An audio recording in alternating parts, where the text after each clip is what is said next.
We like to stay where it's comfortable. We build circles that look like us, talk like us, and pray like us. But comfort is the silent architect of isolation.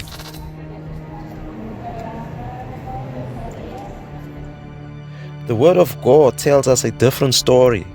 In Revelation 7 verse 9, we see a great multitude that no one could count from every nation, tribe, people, and language standing before the throne.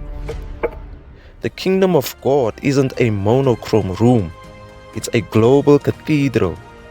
If your inner circle has no cultural friction, it has no growth. You aren't building a legacy, you're maintaining an echo chamber. In book Friends, chapter 11 is your blueprint for building bridges, not walls. It's time to move from convenience to covenant. Tear down the wall, build for the kingdom. This is the Human Connection series.